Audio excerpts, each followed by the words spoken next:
작으면 좀 키워주시면 좋을 것 같습니다. 오늘은 성령이 복음의 빗장을 여는 열쇠입니다라는 제목으로 함께 말씀을 나누도록 하겠습니다. 성령이 복음의 빗장을 여는 열쇠입니다라는 제목으로 함께 말씀 나누겠습니다. 지난 화요일 소그룹 모임을 갔는데 한 성도님이 이제 이런 질문을 했습니다. 목사님, 하나님의 말씀이 들린다고 하는데 그 말이 무슨 말이에요? 하나님의 말씀이 들린다고 하는데 그게 무슨 말이에요? 이런 질문을 좀 하는 거예요.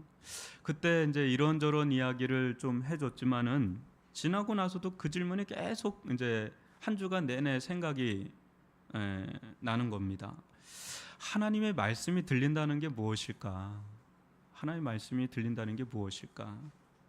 우리가 말하는 이런 육성처럼 정말 하나님의 음성을 듣는다는 것인가?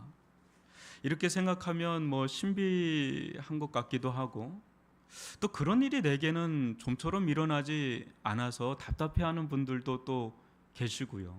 정말 하나님의 음성이 음성처럼 진짜 들리는 건가?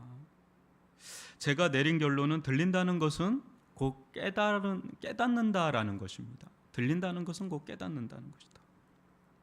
여러분들 중에 예수님을 단 한 번이라도 직접 보고 그 음성을 들은 분 여러분 계시나요? 저는 이제 그런 분이 그런 간증하는 분들은 더러 만나는 봤습니다. 근데 아마 거의 없을 거예요. 예수님을 직접 뵈고 또 그분의 음성을 들은 분은 아마 거의 없을 겁니다. 그러나 예수님 당시 여러분도 아시다시피 수많은 사람들, 특히 그 종교 지도자들이었던 바리새인들, 서기관들, 이 사람들은 숱하게 예수님을 본 자고 또 예수님의 음성을 직접 들은 자들이죠. 그러나 이들은 가룟 유다와 함께 어떻게 됐어요? 예수님 믿지도 않았을 뿐더러 어때요? 오히려 십자가에 예수님을 못 박는데 앞장선 자들이 됩니다. 여러분 어찌 된 일일까요? 어찌어서 그런 건가요? 예수님 직접 봤잖아요. 우리 한 번도 본 적이 없는데 또 직접 예수님 말씀 들었잖아요. 본다고 다 보는 것이 아니라는 거죠. 듣는다고 다 듣는 것이 아니라는 것이죠. 예수님이 누구신지, 또 예수님이 하신 그 말씀이 무슨 뜻인지, 예수님이 하신 그 사역이 어떤 의미인지를 깨닫지 못하면 아무 소용이 없습니다. 오히려 잘못된 지식으로 예수님을 죽이는 자들이 되어버리죠. 그러나 우리처럼 단 한 번도 예수님을 본 적 없는 자들이지만 예수님을 믿고 사랑하는 자들에게 이 사도 베드로가 무엇이라고 말씀하는지 여러분 베드로전서 1장 8, 9절을 보시면 제가 읽어드리겠습니다. 예수를 너희가 보지 못하였으나 사랑하는도다. 이제도 보지 못하나 믿고 말할 수 없는 영광스러운 즐거움으로 기뻐하니 믿음의 결국 곧 영혼의 구원을 받음이라. 여러분 어떻게 이런 일이 일어날 수 있을까요? 한 번도 예수님을 본 적이 없는데 예수님을 믿을 뿐더러 또 믿는 걸 넘어서서 사랑을 하게 되고 또 사랑할 뿐 아니라 말할 수 없는 영광스러운 즐거움으로 기뻐한다는, 어떻게 이런 일이 일어날 수 있을까? 여러분 이 성경 말씀 여러분 믿습니까? 정말 예수님을 믿고 한 번도 본 적이 없는데 예수님을 믿게 되고 예수님을 사랑하게 되고 말할 수 없는 영광스러운 즐거움으로 기뻐하는 이런 일이 진짜 일어나는 겁니까? 여러분 진짜 일어나는 거예요? 여러분 이거는 듣는다고 돼서 되는 게 아니잖아요. 이것은 십자가의 복음을 깨달아야만 이게 열리는 세계예요. 세상 다른 일은 몰라도 이것은 정말 우리의 힘으로 되는 게 아닙니다. 인간이 이 세상에서 받을 수 있는 최고의 은혜 중의 은혜, 축복 중의 축복은 하나님의 복음을 깨닫는 데 있습니다. 이 놀라운 은혜가 어떻게 우리 가운데 일어날 수 있는지 오늘 말씀을 통해서 좀 더 상세히 살펴보도록 하겠습니다. 여러분 9절과 10절을 교독으로 한번 읽어보겠습니다. 기록된 바 하나님이 자기를 사랑하는 자들을 위하여 예비하신 모든 것은 눈으로 보지 못하고 귀로 듣지 못하고 사람의 생각으로 사람의 마음으로 생각하지도 못하였단가 같으니라. 오직 하나님이 성령으로 이것을 우리에게 보이셨으니 성령은 모든 것 곧 하나님의 깊은 것까지도 통달하시느니라. 하나님께서 이 세상에 특별히 자기를 사랑하는 자들을 위해서 예비하신 선물이 있어요. 그것은 사도 바울이 계속해서 증거하고 있는 십자가의 복음, 십자가의 도입니다. 근데 이 선물은 기이하게도 눈으로 보아도 보이지 않고 귀로 들어도 들리지 않고 또 아무리 생각해도 알 수 없는 베일에 쌓인 신비고 비밀이고, 여러분 마치 요즘에 블록체인으로 만든 그 암호화폐처럼 이게 아무에게나 열리는 게 아니라 이 비밀의 문을 따고 들어갈 암호, 이 열쇠가 있어야 그 세계로 들어갈 수가 있습니다. 근데 이 문을 딸 결정적 역할을 하는 이가 여러분 누구라고 그러는 거예요? 성령이시라는 거죠. 성령이시다. 성령이 아니고는 이 십자가의 복음, 이 십자가의 도가 간직한 그 아름답고 영광스러운 이 비경을 여러분 실질적으로 볼 수가 없고 들을 수가 없고 그것을 알 수가 없어요. 성령이 아니고서. 성령은 모든 것, 하나님의 깊은 것까지도 다 통달하는 영이시기 때문에 우리는 성령을 통해 십자가의 복음이 간직한 탁월한 비밀을 깨달을 수가 있습니다. 사도 바울은 이를 보다 알아듣기 쉽도록 인간의 영이 하는 일을 통해서 하나님의 영이신 이 성령께서 하시는 역할을 언급을 하는데, 여러분 11절과 12절을 교독으로 한번 읽어보겠습니다. 사람의 일을 사람의 속에 있는 영 외에 누가 알리요? 이와 같이 하나님의 일도 하나님의 영 외에는 아무도 알지 못하느니라. 우리가 세상의 영을 받지 아니하고 오직 하나님으로부터 온 영을 받았으니 이는 우리로 하여금 하나님께서 우리에게 은혜로 주신 것들을 알게 하려 하심이라. 오래전 한 집사님이 하신 얘기가 생각이 좀 나는데요. 결혼한 지 한 10년이 지났는데도 자기 아내 속을 잘 모르겠대요. 자기 아내의 속을 잘 모르겠대요. 이 여자의 속을 모르겠대요. 여러분, 그 여집사님은 또 저한테 뭐라 그러는지 압니까? 자기도 남편 속을 모르겠대요. 서로 뭐 피장파장입니다. 몰라요. 10년, 20년 살면 좀 안가요? 20년 살아도 아마 알기 어려울걸요? 제가 내년에 20년입니다. 결혼한 지가. 제 20주년이 돼가는데 남편들 속도 잘 모르겠는 건 매 한 가지죠. 매 한 가지죠. 부부는 세상에서 가장 가까운 사이 아닙니까? 그렇게 동고동락을 했는데도 살면 살수록 미궁에 빠지는 그 신비는 왜 그럴까요? 도대체 저 사람 무슨 생각을 하고 있는 건지 모르겠는 거죠. 세상 살아가면서 정말 알 수 없는 것이 사람 속이에요. 속담에도 그런 속담 있잖아요. 10길 물속은 알아도 한 길 사람 속은 모르겠다고. 머리 검은 짐승이 제일 무섭다고. 대체 이게 무슨 생각을 하고 무슨 마음을 품고 있는지 말이죠. 10길 물속은 그 속내를 다 보여주잖아요. 근데 한 길밖에 안 되는 사람은 그 속내를 좀처럼 보여주질 않습니다. 그 속은 본인만 안다는 거죠. 그 속은 본인만 안다는 거죠. 본인만 안다고 할 때 우리는 어떤 과정을 통해서 자기 속에서 일어나는 것을 알 수 있는 것입니까? 그럼 우리는 어떻게 내 속에 있는 것들을 알 수가 있는 거죠? 사도 바울은 우리 안에 있는 영, 즉 영혼의 작용을 통해서 안다고 합니다. 여러분, 인간의 몸도 말할 수 없이 신비롭고 아름답고 복잡하잖아요. 근데 우리의 영혼은요, 이 몸하고는 비교할 수 없이 신비롭고 아름답고 복잡합니다. 영혼은 너무너무 놀라운 가장 고등한 세계가 바로 영혼의 세계예요. 이 피조 세계에서 우리의 영혼은 우리의 마음과 생각의 깊은 것까지 탐지하는 고도의 탐색 기능이 있습니다. 많은 학자들이 말하기를 인간이 의식할 수 있는 의식의 영역은 무의식의 영역에 비하면 빙산의 일각에 불과하다 정도로 무의식의 영역은 어마어마합니다. 인간의 이 영은 이 의식, 이 무의식이든 그 의식이든 그걸 또 넘어설 정도로 신비한 세계예요. 우리 인간의 영혼의 세계라는 것은 의식을 또 뛰어넘어요. 그게 무의식이든 의식이든 그걸 뛰어넘는 게 우리의 영혼의 세계예요.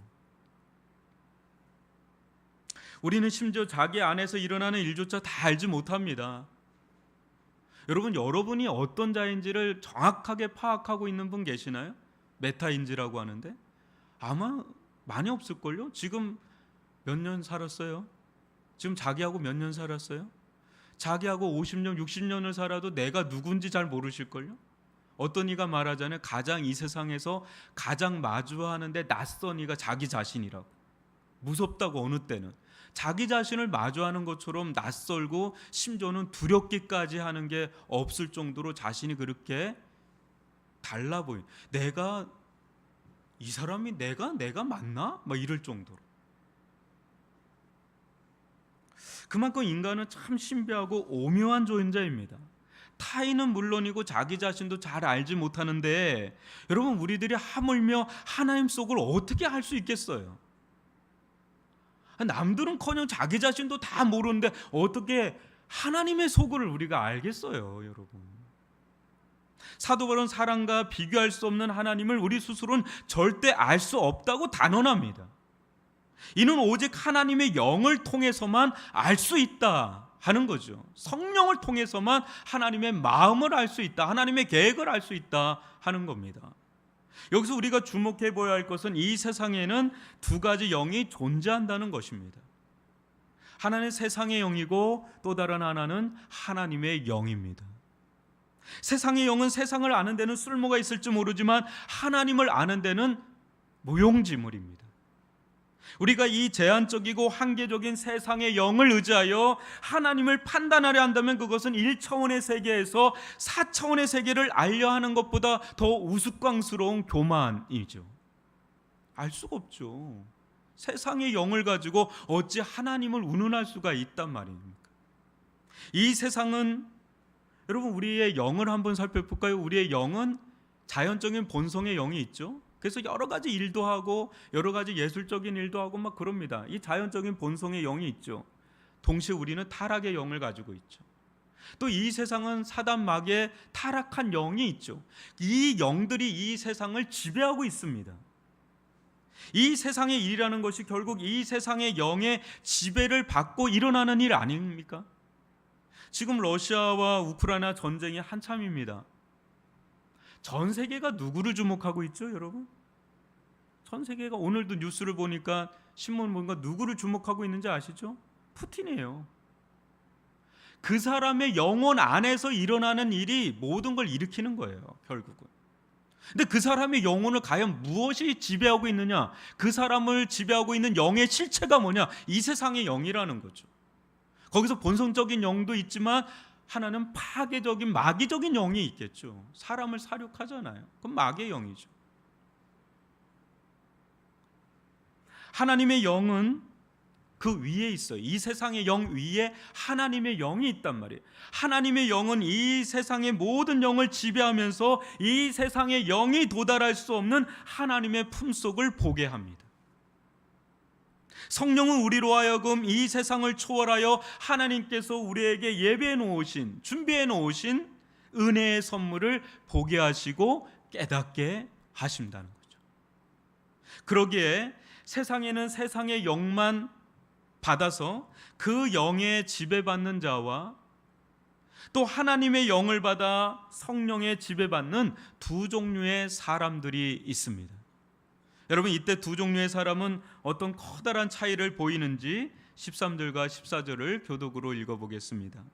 우리가 이것을 말하거니와 사람의 지혜가 가르친 말로 아니하고 오직 성령께서 가르치신 것으로 하니 영적인 일은 영적인 것으로 분별하느니라.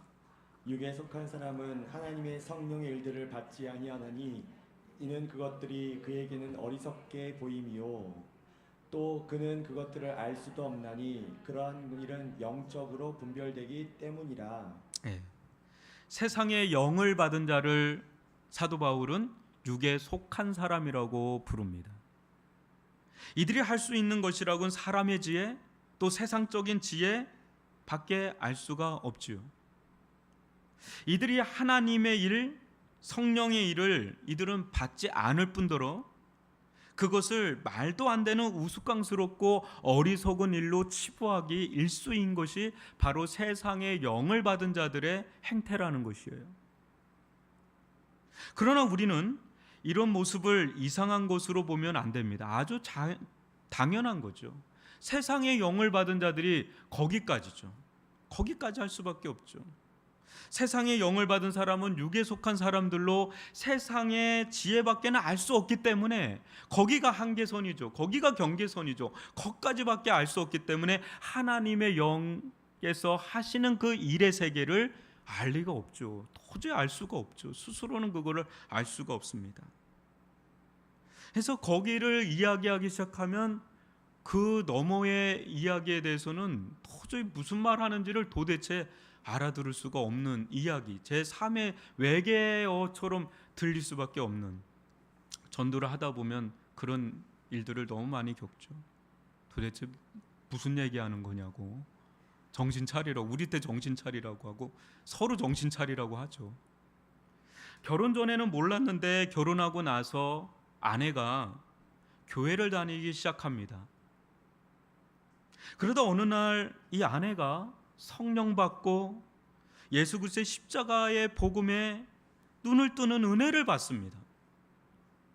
그리스도의 십자가의 사랑 앞에 말할 수 없는 하나님의 은혜를 경험하고 그 앞에서 한없이 죄인인 자신을 발견하게 되는 그런 일을 경험하게 됩니다. 이때 회개하고 예수를 믿고 난 뒤에 그 아내가 새 사람이 됩니다. 이때 그의 마음 가운데 하늘로부터 임한 새 마음과 새 영이 역사하기 시작을 합니다. 이 아내는 이때부터 영적인 세계, 믿음의 세계, 하나님의 나라에 대해서 눈 떠지기 시작을 하는데 막 마음이 견딜 수 없는 뜨거움이 생기는 거죠. 세상의 것들이 그전에는 전부라고 생각을 했는데 하나님의 나라에 대해서 눈을 뜨기 시작을 하니까 세상의 것들이 시시해지기 시작하는 거예요. 그 아무것도 아니라고 생각하는 건 아니지만 그것이 전부라고 생각했던 것에 대해서 얼마나 회개가 되는지, 하나님의 나라에 눈을 떠지니까 이 세상의 것들이 그야말로 정말 시시해 보이는 거예요. 왜 진작에 이 좋은 것을 몰랐을까 하면서 막 말씀에 대해서 막 헐떡거리면서 사모하는 마음이 일어나기 시작하는데, 이제 이 아내를 집에서 잘 못 보겠는 거예요. 어디 갔냐고 전화하면 계속 교회에서 산다고 하는 거예요. 대체 이게 무슨 말인가? 이게 대체 무슨 일인가 싶은 거예요. 하나님께서 막 날마다 은혜를 베풀어 주시는데 날마다 이 마음이 새로워지는 경험을 하는데 얼굴이 예전에 봤던 얼굴이 아니, 그전에 보톡스 하겠다, 성형해 달라고 막 그러던 아내가 어느 순간부터 얼굴이 달덩어리가 돼버리는 거죠. 왜 이 여자가 이렇게 변화됐나 이렇게 신기하게 보는데, 신기한 거는 아내도 마찬가지예요. 아내가 어느 순간에 이 남편, 사랑하는 남편이거든요. 너무 좋은 남편인데 말이 안 통하기 시작해요. 말이 안 통해요. 그리고 마음이 답답해요. 안쓰러워요. 이 사람도 나와 같이 이 은혜의 세계에 눈이 떠졌으면 좋겠다는 마음이 막 일어나는 거예요. 동시에 믿음의 사람들, 영적인 사람들하고는 말이 통해요. 그전에는 말이 안 통하던 이 교회 다니는 사람들, 고리타분한 이 사람들, 근데 이 사람들하고 말하면 너무너무 마음에 그냥 기쁨이 막 올라오는 거예요. 영적인 교제를 나눌 때, 영혼의 교제를 나눌 때 너무너무 마음에 기쁨이 막 올라오는 거예요. 이게 무슨 일인가? 초신자인 이 아내는 너무너무 신기한 거예요. 자기의 안에서 일어난 이 일들이 너무너무 신기한 거예요. 목사님 설교도 도대체 무슨 말 하는지 몰라서 졸기 바빴는데 영적으로 눈이 떠지고 나니까 버릴 것이 하나 없어요. 어느 순간부터 펜을 들기 시작하고 고개를 떨궈서 뭘 그냥 쓰기 시작을 합니다.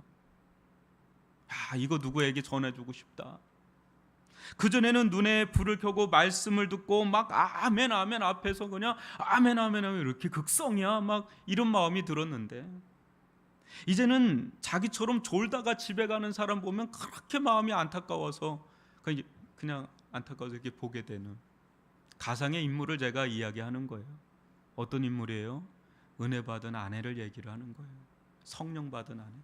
어느 순간에 이렇게 변화가 되는 그런 일들. 저는 그런 사람 정말 많이 봤거든요. 우리 교회도 있고.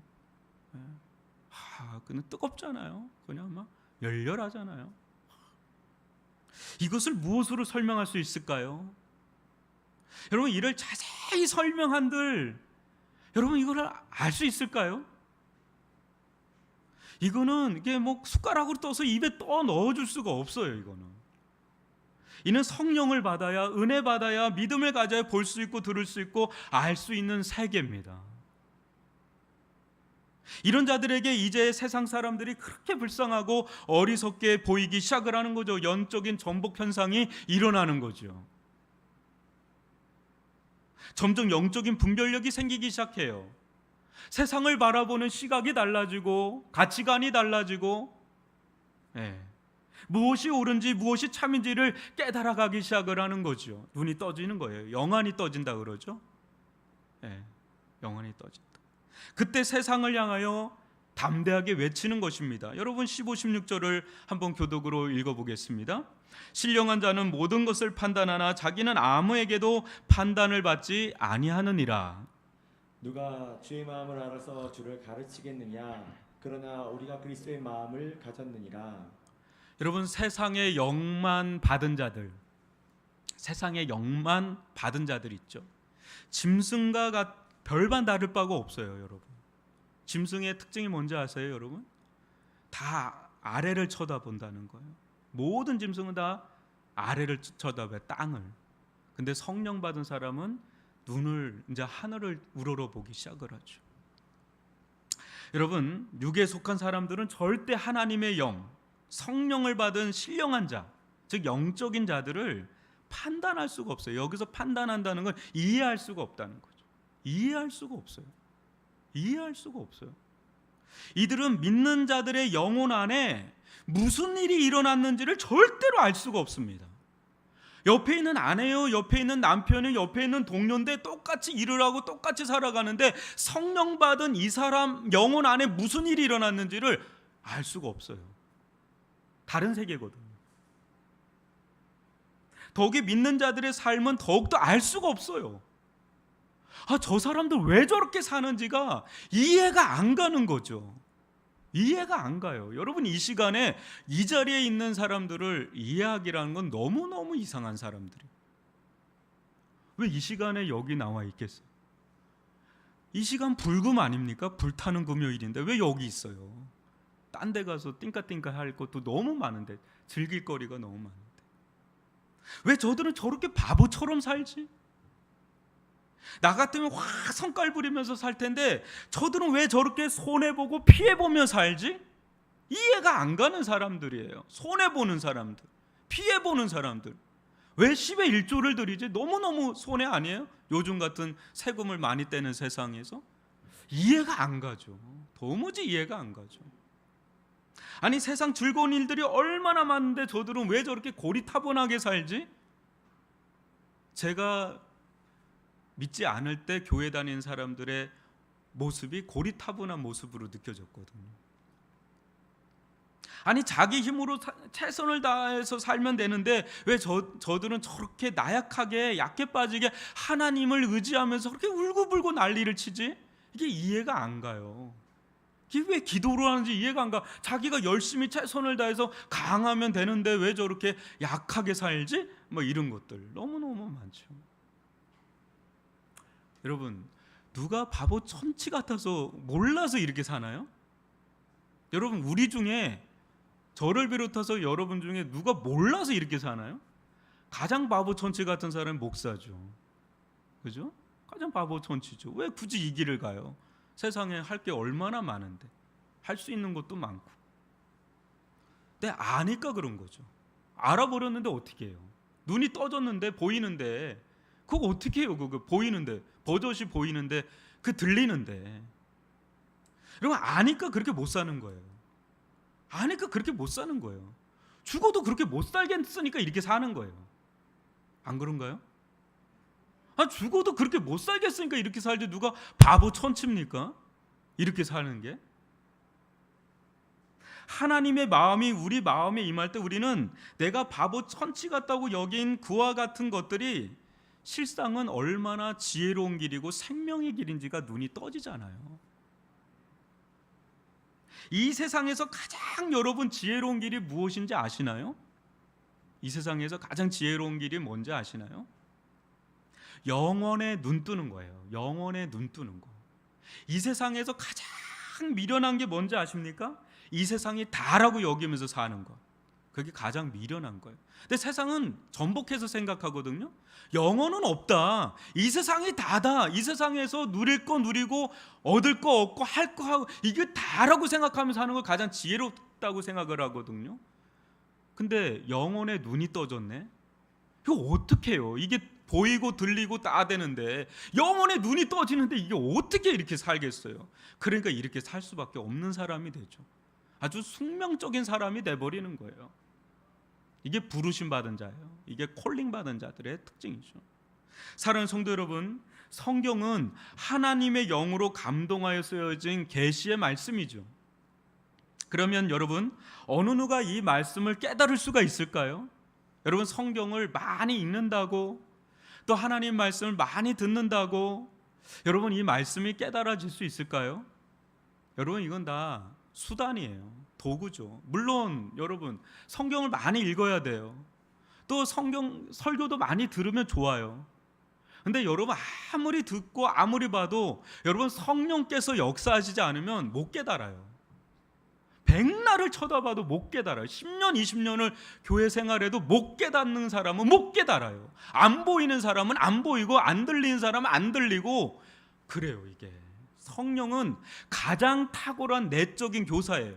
성령이야말로 최고의 교사예요. 최고의 교사. 그래서 성경은 하나님의 영으로 감동한 책이기 때문에 하나님의 영신 성령으로 우리가 감화 감동을 받지 않으면 역사하지 않으면 성경은 절대 자기의 속사를 안 보여줘요. 이거 누구나 읽을 수 있잖아요. 설교 여러분 들을 수 있잖아요.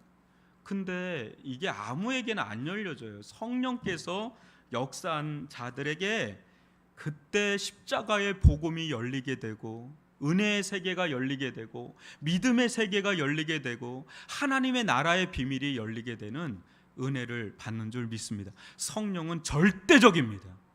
성령의 역사는 절대적인 겁니다. 여기에 우리가 자랑할 것이 있습니까? 지금 사도 바울이 계속 얘기하잖아요. 우리의 자랑할 것이 있냐? 아무것도 없어요. 아무것도 없어요. 우리가 자랑할 건 아무것도 없습니다. 여러분 여기에 사도 바울은 무엇이며 사도 베드로는 무엇이며 아볼로는 무엇이냐고 사도 바울은 이야기를 하는 거예요. 사도 바울이 성령을 줄 수 있습니까? 사도 베드로가 성령을 줄 수 있습니까? 아볼로가 성령을 줄 수 있습니까? 그냥 말씀을 전달할 수 있는 전달자에 불과하지 실질적으로 그 모든 역사를 이루시는 분은 성령 하나님이시라는 거예요. 그렇기 때문에 자랑할 것도 성령 하나님을 자랑하는 것이고 오직 영광을 받으시게 합당하신 분은 성령 하나님이신 줄 믿습니다. 이 고린도 성도들의 이 문제는 사람에게 추락이 되어 있다는 거예요. 처음에는 성령으로 시작을 했는데 복음으로 시작을 했는데 어느 순간인가 사람을 더 추종하게 되는 그래서 분파가 일어나고 분열이 일어나고 분쟁이 일어나고 성령께서 모든 걸 하신 건데 십자가의 복음이 모든 걸 한 건데 예수님께서 다 한 건데 어느 순간인가 그것이 사람에게 기결되게 되는 우를 범하게 되는 거죠. 여러분 사람은 그냥 도구에 불과해요. 그냥 종에 불과한 거죠. 존중은 해야 돼요. 존중은 해야 되지만 의지하면 안 돼요. 자랑하면 안 돼요. 우리의 자랑은 오직 예수 그리스도이신 줄 믿습니다. 우리의 자랑은 오직 성령 하나님이신 줄 믿습니다. 성령께서 역사하기 시작할 때 그때 우리의 진정한 신앙의 문이 열리는 은혜가 있는 줄 믿습니다. 그렇기 때문에 가난한 마음으로 우리는 간절히 기도해야 됩니다. 주여 종에게 성령을 부어주사 주의 말씀을 깨닫게 하여 주옵소서. 주의 십자가 부활의 복음을 더 깨우쳐 주옵소서. 주여, 주의 성령으로 주의 기이한 법을 제발 열어 주시옵소서. 이것이 우리의 기도가 될 수 있기를 바랍니다. 여러분, 우리 이 시간 좀 기도하는 시간을 갖겠습니다.